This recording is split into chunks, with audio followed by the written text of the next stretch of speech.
Welcome back to Brackets, Bubbles, and Bid Stealers. I am the host of the show, Sam Fetterman, and my co-host, Jonathan Linskin, is right here, and we are going to talk St. John's basketball. Thomas Kavanaugh is joining us. Thomas, introduce yourself to the people who, a lot of them probably have seen your stuff. Well, thank you, Sam. So I'm Thomas Kavanaugh. I currently write for Rumble in the Garden, one of the blogs on SB Nation, which focuses on St. John's athletics. Currently, we are in the process of writing a little bit of a non-conference preview. So just yesterday, we just published a preview piece on the reigning NIT champions, North Texas, who St. John's will face in the Charleston Classic. But of course, happy to be here, Sam, and talk about the Johnnies. Yeah, and we'll talk about that non-conference schedule because Rick Pitino has stacked the non-conference schedule with a bunch of really fun matchups and a bunch of also less fun matchups. But before that, Rick Pitino is the coach of St. John's. Talk about just how big of an upgrade that can be from Mike Anderson. You're probably going to be underselling it a little bit. I mean, all due respect to Mike Anderson, he's had a very solid resume as a head coach, whether it was at UAB, Missouri, or Arkansas, but those results were just not there at St. John's. No tournament appearances in his 4 years there. The program looked a little bit rudderless last year. There wasn't really any kind of offensive system in play. There was a lot of behind-the-scenes drama a little bit, of course, with Andre Curbelo. And now Southern Miss, by the way. Southern Miss. Yes, Southern Miss. We discussed earlier. So there was just so much like discord in between in terms of just the offensive system, the players that meshed together. There wasn't really any three-point shooting on that team, notoriously. And change was necessitated. It was spearheaded by University president, Father Brian Shanley, who was 2 years ago came from Providence. And I remember during the introductory press conference that Rick Pitino, I think he joked that or Brian Shanley, I think he joked that he probably wouldn't have hired Rick Pitino if he wasn't a former Providence Friar, or like some kind of half joking sense like that. Anyway, weird tangent. But anyway. That's like the 35th weirdest tangent we've been on in the last hour. Oh, good. So complete roster overhaul. It's probably easier to name all the players that have returned this year, which are Joel Soriano and Drissa Traore, than all of the brand new players on this team. It's going to take some time to get used to with all these new players together. A lot of talented players, a lot of underrated gets as well in the portal, but they should really be in line for an NCAA tournament bid come March. Yeah, did you use the term gutless? Gutless. Yeah, that's a really good way to describe what St. John's basketball has been like. I didn't say gutless, but I just said rudderless. Like they just had no direction. That makes sense. But gutless is another way. It just felt like they just did things. They didn't really have any motive to do anything. Just things happened. The games were played because they were on the schedule, not because they actually cared to game plan. And it really did feel like that, but there were times where they just had absolute moments of brilliance out of just for no random reason whatsoever. Like pure talent. It still befuddles me that they beat UConn by double digits on the road last year, of all years to do it. So again, that was just kind of part and parcel with the Mike Anderson years, where they just kind of looked directionless for most of the season, but maybe one random night they can spark 40 minutes of brilliance out of nowhere and then not replicate that later on in the season.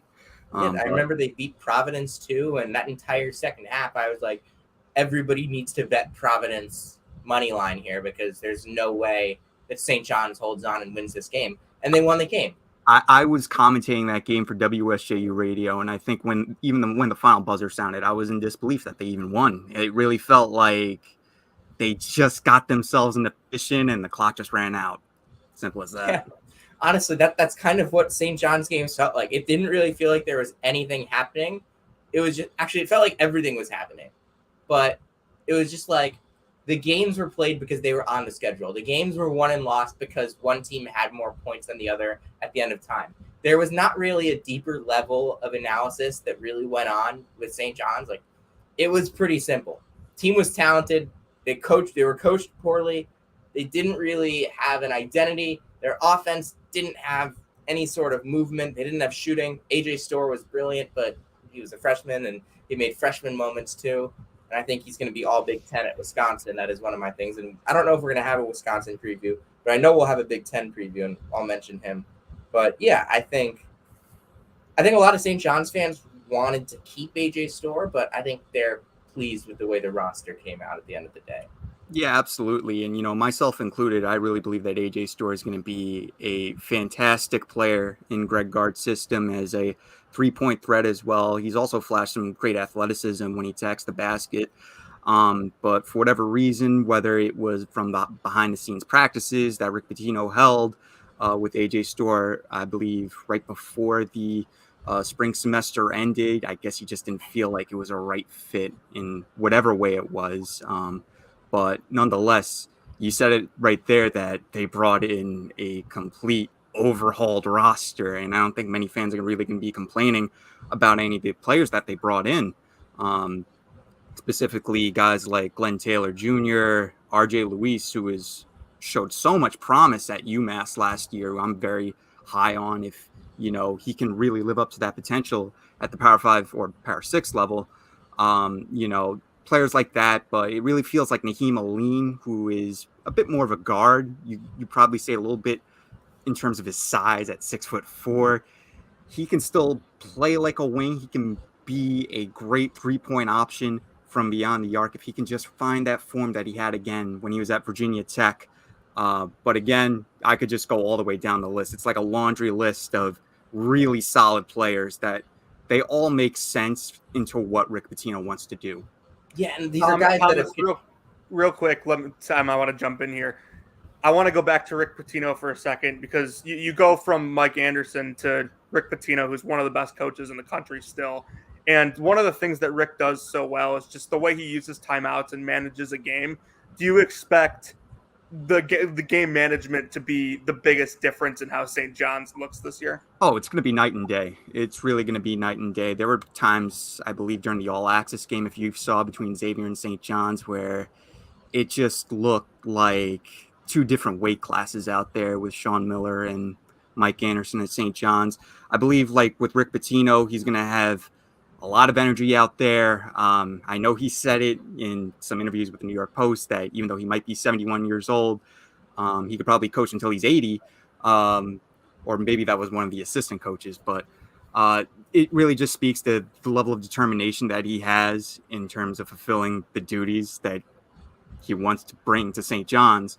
I'm really looking forward to what he can really do in terms of that defensive system that he has, that press defense. I know a lot of St. John's fans, they're a bit used to that high-paced system that Mike Anderson ran where he promised maybe 40 minutes of hell, but it wasn't really 40 minutes of hell. There wasn't much defensive.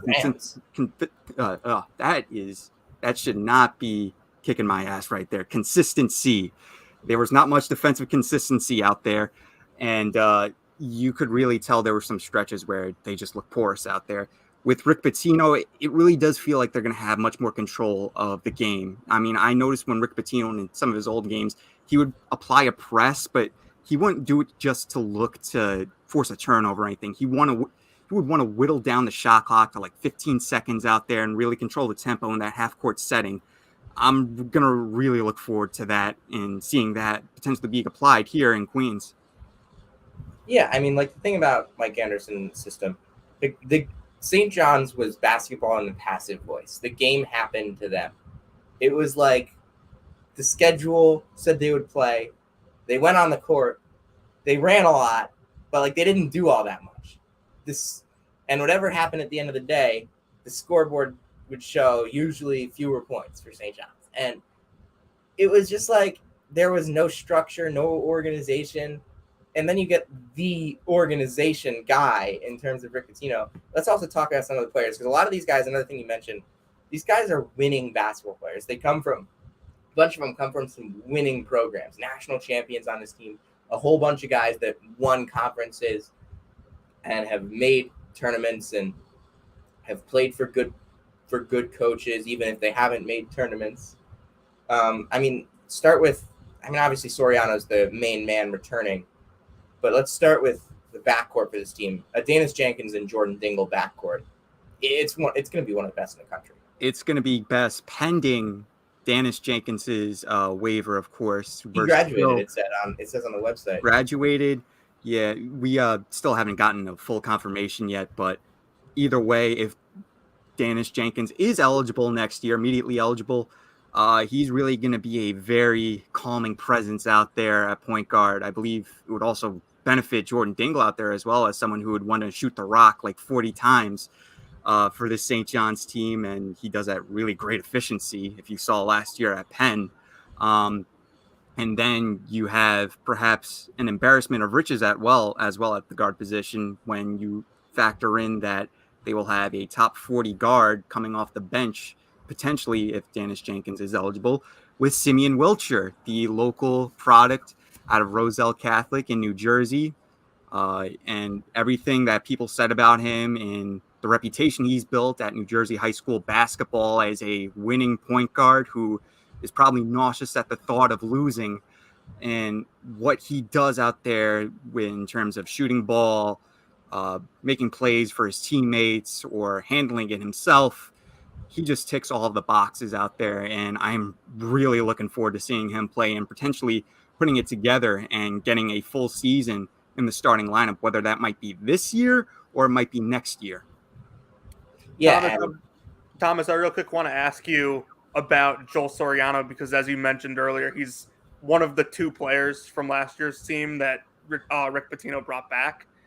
What do you think that says about him and just his overall basketball ability, that they completely gutted the roster and yet he's still going to start and be a huge piece on this team? Well, if I can start, the first press conference that Rick Pitino gave, in that first press conference, he said Joel Soriano is going to be the captain of the basketball team. I think that says just as much as anything else, really. Yeah, and Joel Soriano was the lone player that Rick Pitino invited to that press conference. And I believe it was a very intentional decision, being able to show that, we have a Big East player right here at home already. And Joel Soriano proved that last year amidst all of the turmoil and inconsistency. He was the one that came out and was a constant offensive threat out there. He averaged a double-double, 15 points, 11 rebounds, I believe, last year.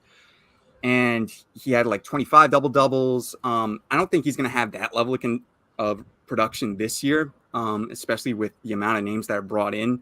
But I do think that with guys like Dennis Jenkins out there, Jordan Dingle, these three-point shooters out there, you're going to see a much wider floor space out there for Joel Soriano to operate.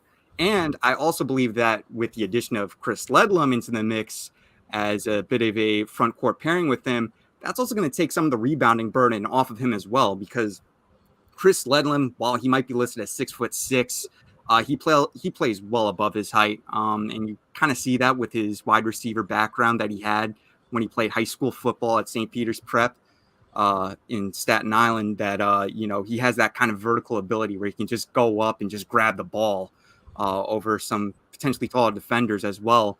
I believe, with the way the roster is set up, it's going to be set up to give Joel Soriano the best shot of success that he's had here at St. John's.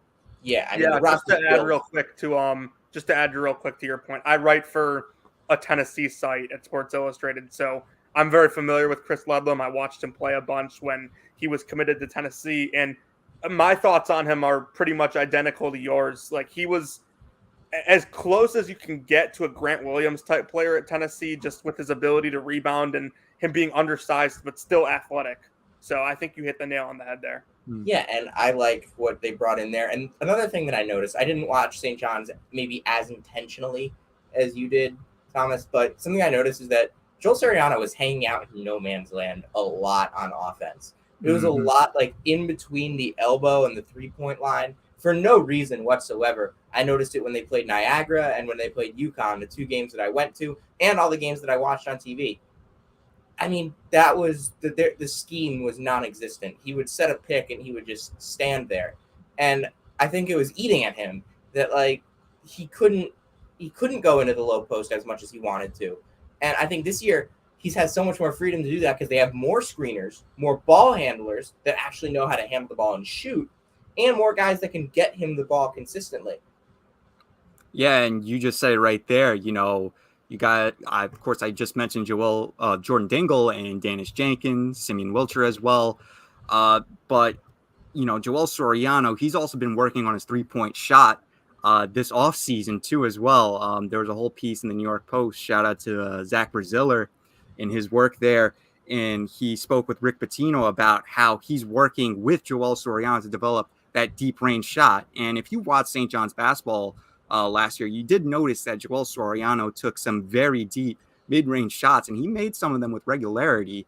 It's not like he wasn't like a push-off out there back there. He kept defenses honest when, say, he set a pick and rolled outside or faded outside, and he would just hit a mid-range shot out there. So maybe he takes a couple of steps back behind the three-point line, and the offense is just going to completely open up if Joel Soriano is just even an average three-point shooter, or even just a smidge below average too as well. Yeah, the thing about that, I'm not 100% sure I believe in his movement skills in space to make that happen. I think he's a great small area mover. I mean, you have to be a great small area mover to be as good of a rebounder as he is. And he's the best rebounder in the Big East. I mean, he led the conference in boards. He was unbelievable in the low post. But I do think I do have questions in terms of him becoming a shooting threat. Now, if he can make one every couple games, or maybe even like a half a three a game, like not like do what Sonogo did last year.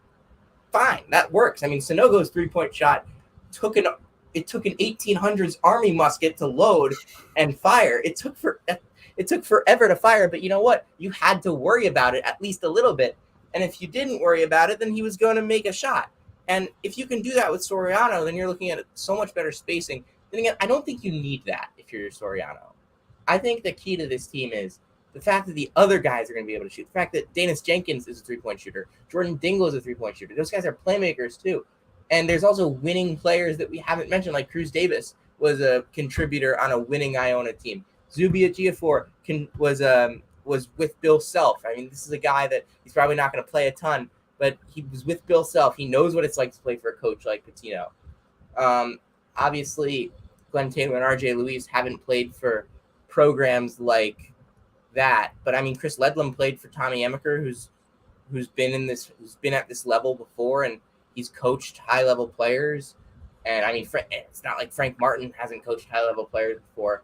And obviously, Naheem Aline is a national champion. There's a lot of winning pedigree here. There's a lot of guys that can help Joel Soriano become a more effective post scorer and even a more effective three-point shooter. Yeah, and you see that Zubi Ejiofor, the star-studded, well, at least he was a top 40 prospect when he came into Kansas last year. Didn't really play that many minutes, but we all know with how Bill Self plays freshman bigs or freshmen in that kind of regard as well.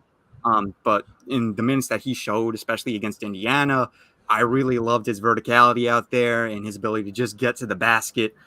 And from what I've heard from practices is that Zubi Ejiofor and Joel Soriano, they've just been going back and forth right there. And it's just been an amazing clash when it gets into those practices inside Taftner Fieldhouse on the campus of St. John's. But, you said it, there is just a wide variety of backgrounds on this team of players who have generally had experience, if there was a common thread here, of being a top option at their previous, landing space. Glenn Taylor, he was probably not very efficient at Oregon State, but he was, responsible for a good chunk of the offense there at Oregon State. Naheem Aline, he was a bit of course, you mentioned it, national champion there, but he also was able to take a smaller role there and was willing to take that role on a very, very deep UConn team. RJ Luis, as I mentioned, Sean Conway was a big option at VMI as well. Cruz Davis, he was playing in the backcourt. So you said it, there is a wide variety of experience on this team. But I do think the challenge here for Rick Pitino is being able to manage those expectations for all of his players with that in mind. When you bring in guys from all these different stops who have expected to be either number one, number two, or number three option on their team, and now you're asking them, well, can you probably be the third or fourth man coming off the bench? That might cause some problems. So it's just going to come up to how Rick Pitino and his staff can kind of manage those expectations and foster a bit of a culture and a bit of a buy-in for all the players on this team. If things do kind of go sideways and St. John's doesn't play to expectations, is the fact that like they brought in so many former number one options at their school, do you think that would be the cause of that? I think the problem that could face St. John's or might doom this season is just a lack of cohesion and a really, I guess, just being unable to get the system and get the familiarity of the system that Rick Pitino has. I mean, if you want to say that guys like Cruz Davis, Danish Jenkins, and Sidiko Abineayo, all of those guys who get the system, those are there's still like 11 other players on the roster who still need time to learn it. And with the way the Big East is this year, with Georgetown back in the fold, rebuilding, they might not be an NCAA tournament team, but they should definitely be competitive from day one with Ed Cooley there. You have reigning champions UConn, Creighton, who you can probably make the case that they could be as good as they are last year, even though they lost Ryan Nembhard and Arthur Kaluma. Just the addition of Stephen Ashworth into the mix there probably brings them up back to that level that they had last probably year. Better than last year in terms of everything. They have so much development going on. I think Trey Alexander's a lottery pick. I'm going to say that a million times before the season starts. I'm going to say it in my Creighton preview. I'm going to say it in the Big East preview. I'm going to find any time to say Trey Alexander's a lottery pick. I think it's a little bold for my taste, but I do think that Trey Alexander, he definitely has all Big East potential this season. You can always go down the list. Villanova, top 25 team in terms of talent alone. I think just that backcourt is going to be insane. It's going to be insane. Yeah. Providence is good too. Marquette. Xavier, Providence, Marquette. I could go through all the lists. So my biggest concern is that how will St. John's respond during the Big East season when they're not really going to have any nights off, except maybe if they play Butler or DePaul. Butler's probably going to be solid too. They're probably going to be solid too as well. Year two Thad Matta, that's not a bad thing. Seton Hall is kind of bad. They don't really have any scoring. DePaul stinks. Yeah, but with the Shaheen Holloway and his system, I feel like that raises the floor a little bit. Yeah, they're going to play some. Seton Hall's not a night off, but it should be a win. Because at least at Seton Hall, like you go play Seton Hall, and like you're going to have to work to score. Yeah, it's a war, but you're going to come out on top. And there's always going to be, and like every time St. John's plays Seton Hall, something nutty happens. It's a definite at this point. So I wouldn't really put it past them to potentially upsetting St. John's this year. So you go all the way down the list of the Big East teams that you could say, yeah, they've improved this year. I think that's going to be the biggest threat to any hopes of St. John's getting an NCAA tournament bid. It probably won't be the non-conference schedule. I mean, if they have trouble with this non-conference schedule, the way it's set up, they definitely should miss the NCAA tournament if they can't make it up for it in the Big East Conference. But I do think that ultimately the one thing that is going to decide whether or not St. John's is going to be on the right side or the wrong side of Selection Sunday is being able to learn the system at hand with Rick Pitino and the defensive pressure that he expects and kind of offense that he wants to operate as well, with Joel Soriano kind of out there as the man in the middle. Yeah, and I think all of us would probably say St. John's is a borderline top 25 team. Would you agree with that? I mean, I believe, they're probably going to be getting a lot of top 25 consideration. There's a lot of hype out there as well. I don't know. I'll like, as we get closer to November, like when I see teams like Michigan start to add, they just got in this Argentinian international prospect, Leah. All these different teams that as we lead up to the season, they could definitely make cases for the top 25. I'll say St. John's. I'll be very bipartisan here. I'll say they're going to be probably top 30-ish, leading into the season. I know AP top 25 poll, they don't do top 30. Is this like some of the Mets fanitis of like That's don't probably believe it until you see it. that's probably the cautious optimism that I live with the Mets. Yeah, So I get that. it leeches between the Queens-based teams. It really does, because it's such a Mets fan, like it's a staple of Mets fandom to be like just so nervous about every possible thing that could go wrong. I'm sure you stay up all night thinking about every single potential injury that this St. John's team could have. Of course. Like, Well, of course. Stepping back a row in a lecture hall.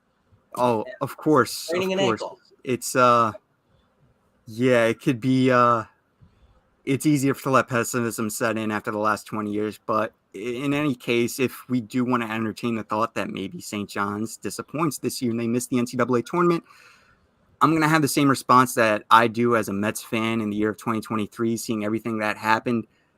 It's going to be disappointing, but you're confident that they have the right system in place, the right people in charge here to lead them back to the promised land. In the same way that Steve Cohen is up there with the Mets and the amount of prospects that he brought in at the deadline, probably different circumstances. Bought at the deadline. Yes. Very different circumstances. The only team to ever buy at the deadline, but trade their two best pitchers. Yes. Anyway. Basically, that's a very nice way to put it. But, that sentiment kind of exists here where even if St. John's, we come back here in March and say, well, they're not in the NCAA tournament. I think St. John's fans, of course, they're going to be clearly irked because they expect Rick Pitino to lead this team to the NCAA tournament. They will still sit back and say, well, we have the right people in charge. And, this is probably going to take 2-3 years. It's not going to be Rome wasn't built in one day kind of situation here. And you can obviously see it so over the past 20 years of St. John's basketball. Yeah, I mean, Rome wasn't built in a day, but a college basketball team can be built in a day in the era of the transfer portal. And I do think that this is a team that should make the NCAA tournament based on their talent and their coaching. Obviously, there were multiple teams in my top 25 that didn't make the NCAA tournament last year. North Carolina and Florida being and Dayton too, St. Louis being like the big notable standouts there. Yeah. But like, this is a talented team with great coaching. And let's take a look at the non-conference schedule. Some interesting games to look at. Michigan is a really notable game. I mean, it's the first time they'll play a high major opponent. You'll get to see Chris Ledlum in a positional matchup with Olivier Kamwa. That's gonna be Hollywood right there. And this is Juwan Howard against Rick Pitino, which is a coaching mismatch for the ages. But I have to say though, the talent up there with Nakamwa and Ledlum out there, Soriano against Terrace Reed Jr., Doug McDaniel trying to outshoot Jordan Dingle. I'm gonna say this. I'm gonna get out in front of it. This is gonna be one of the early highlights of the next college basketball season. Just the spectacle of St. John's against Michigan at the Garden itself will just be alone the price of the price of admission. November 13th at Madison Square Garden, the first game at Madison Square Garden of the tenure for Rick Pitino. Let's take a look at the Charleston Classic bracket now, because this is actually, has the bracket come out? It has. Yeah, it has. And in the first round, they're going to play North Texas. Second round, they're going to play either Dayton or LSU. And probably ends up being Dayton there, but that's probably a closer game than most people maybe think. I mean, Dayton will muck up a game. LSU is honestly, they have some problems to dig through with. I have no idea what to expect with LSU, but at the end of the day, St. John's is the best team in the top of this bracket. Houston is the best team in the bottom of this bracket. But at the end of the day, if this tournament could end up with one tournament team, it could end up with 4. Could, but this tournament could end up with 5 tournament teams. It could. There's a very wide range here, but I would sharpie Houston in as one of those NCAA tournament teams. One of the very, very hot take that I have right there. Yeah, I think Houston's definitely a tournament team. I think Wake could be a tournament team. I love The idea of bringing in Hunter Salas, I think he's a guard that's going to have a big breakout year. I think St. John's could obviously be a tournament team. Dayton's one of the best teams in the A10. Towson is one of the best teams in the CAA. And North Texas is a really competitive American Conference team under Ross Hodge. Mm-hmm. It's a very interesting field that it's really going to it's just looking from top to bottom. It's like every game is going to be an extremely entertaining affair. I think so. It's just the way the bracket is filled out. It really feels like it's going to come to a head with St. John's and Houston on that Sunday evening in Charleston. Of course, I'm going to lean with Houston here in a very early prediction, but there's a chance where St. John's, they might not even need to run into Houston if, say, Houston, they get landmined in one of these neutral non-conference games. Weirder things have happened here. Hey, that'll be a heavy Wake Forest crowd. I think. Do they have fans? Do they have fans in the low country of South Carolina? I mean, it's like, what, a 4-hour drive from... A little bit. Yeah, I think there should be a very big contingent of Wake Forest fans coming down. I think there's going to be a pretty healthy St. John's contingent there. I also say LSU too as well. I mean, I don't know. LSU fans travel to Alaska. I'm pretty sure there were a ton of LSU fans at Dylan Cruz's first A-ball game. Like, LSU fans will travel anywhere for anything if drinks are involved. Thomas, any thoughts on the game at West Virginia? These are two teams that obviously are going to have a ton of new pieces. And maybe not storyline game. Steve Masiello versus Jose Perez. The Quinn Slazinski Bowl right here in West Virginia. It's I think this might be a game where we see everything that West Virginia has gone through. Josh Eilert in his first year at West Virginia, he's gotten a very raw deal of, having to re-recruit all the players on this year's roster. And he's even brought in a couple of nice pieces as well. Cook, Quinn Slazinski from St. John's, as I just mentioned. This might be a game where West Virginia, they might take one here. I don't know. Just going into the West Virginia Coliseum, like, of course, with neutral court, I'll probably take St. John's, but the atmosphere in Morgantown there, it's one of the best home court advantages that you'll probably find in the Big 12 in a conference full of great home court advantages. Yeah. And I'm sure the fans there, I don't know when finals week starts for West Virginia, whether this might be the week before or not, but I'm sure the students are going to be December, so the students are going to be giving it all they got when they hear that Rick Pitino's coming to town. Yeah.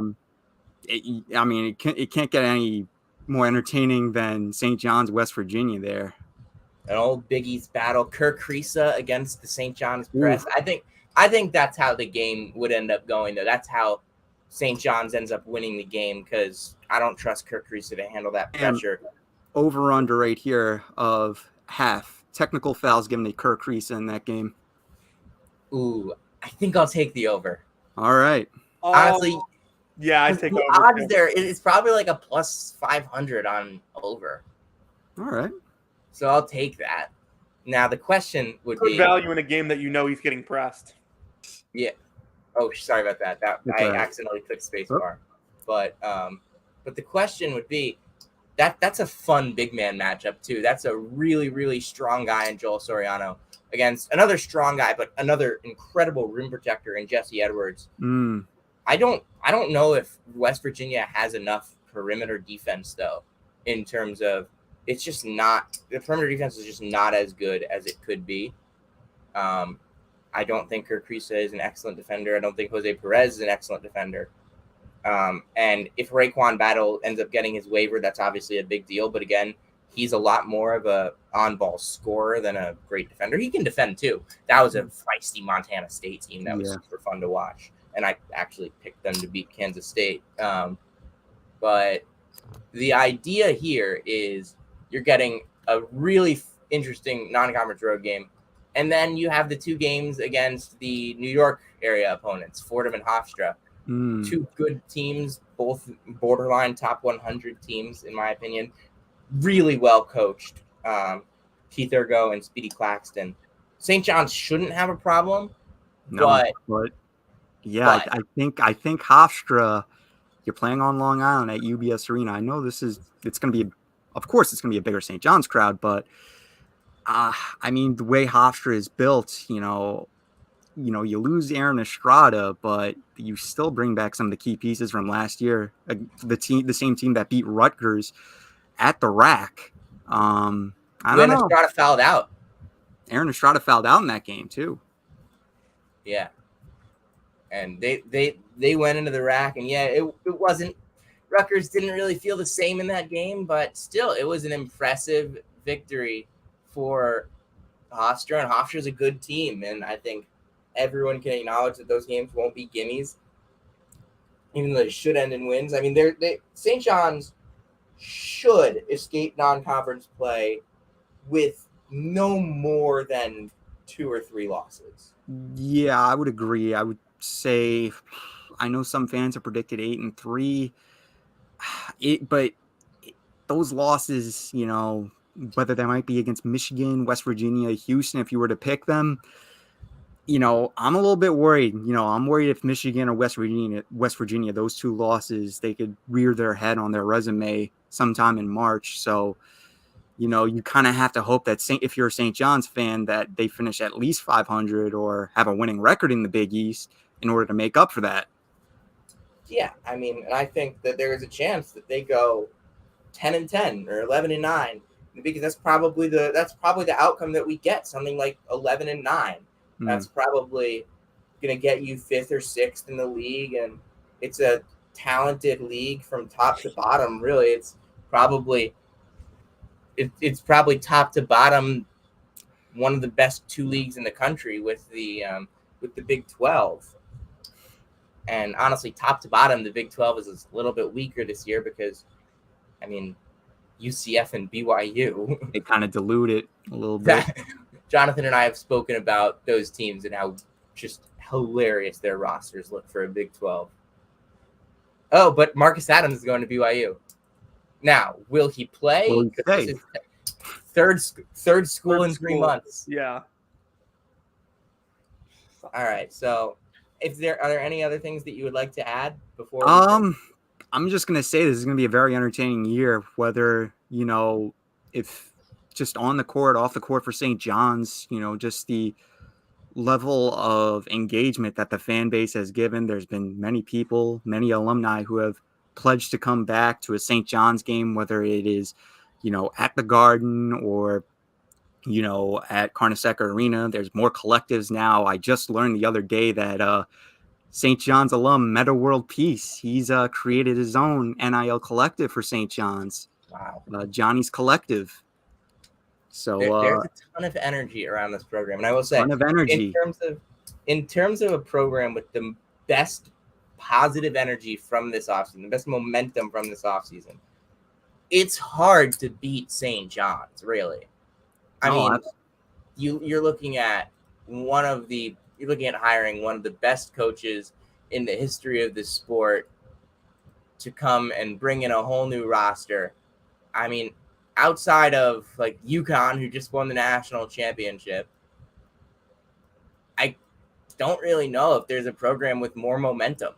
Yeah, they're riding.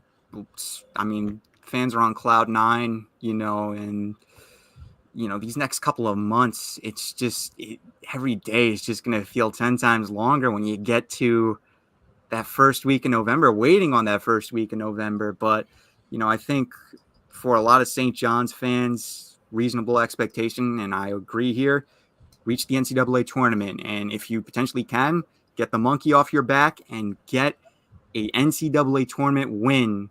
The last time they won it was in 2000, and I was not even born yet, and I just graduated in May. So it's been a long time coming. Yeah, and I think that's a very reasonable expectation. I think that, hey, saying win a tournament game, you have to see the matchup first, but this should be a team that should get a 6, 7, 8 seed in the NCAA tournament. This should be a team that is comfortably in the tournament by that first week in March. And, well, if it doesn't happen, I would it's possible, but I honestly think that there's a lot of upward mobility potential here with just how talented the roster is and how good the coach is. And I Jonathan, think, anything? go ahead, Jonathan. Sorry. No, you're good. Go for it.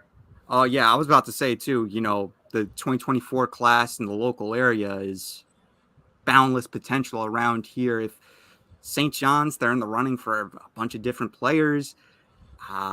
Not exactly sure how many of them they are even favorites for, but if they can just get a couple of those, at least maybe one of those guys, it could really be program changing. But these next few years for St. John's basketball fans is going to be like cloud nine. Sorry, Jonathan, I cut you off. No, you're good. I was just going to kind of add on to what you guys have been saying. The momentum is just incredible. And I think overall that if this team can piece it together early with the coaching they have, they could maybe be as good as anyone in the Big East. Yeah, no doubt in my mind that there's upside for this to be one of the best teams, not just in the Big East, but in all of college basketball. If we're looking up in February and St. John's has one digit next to their name, I don't think I'd be terribly shocked. But I also wouldn't be shocked if they have no digits next to their name. Mm-hmm. There's a ton of questions that can be asked. I mean, every single college basketball team, you have to ask a ton of questions every offseason. But St. John's, for the first time in a long time, has answered them, not just answered them well, but answered them at all. There's a legit roster construction here. They haven't had roster construction under Mike Anderson. They haven't played anybody under Mike Anderson. They're still not playing a ton of teams, but they're playing West Virginia. They're playing Michigan. They're playing in a good MTE that could end up having even five tournament teams in it. This is a St. John's team that will be competitive in the Big East from day one. And honestly, that's more than they've gotten in a long time. And you said it right there, nail on the head. If anyone else has anything to add before we go, but I'm good. I've gotten in everything I wanted to. All right. I appreciate tomorrow it. morning at 11, we have Kyle Tucker joining us to talk Kentucky basketball. At 1, it is Maddie Hartley joining us to talk Kansas basketball. And at 3, it is Carter Elliott joining us to talk Michigan State basketball. We will definitely have plenty of others come on throughout the next couple months. Next 2 months, we're only 2 months away, guys. Yeah. We're 63 days away from the college. No, 64 days away. Tomorrow's 63. There will be 9 more weeks until college basketball starting tomorrow. That is one of the great things that you can hear. I'm so excited for the conference previews. I'm so excited for the MAC season preview. I'm so excited for everything. Thank you so much for joining us. We'll see you tomorrow.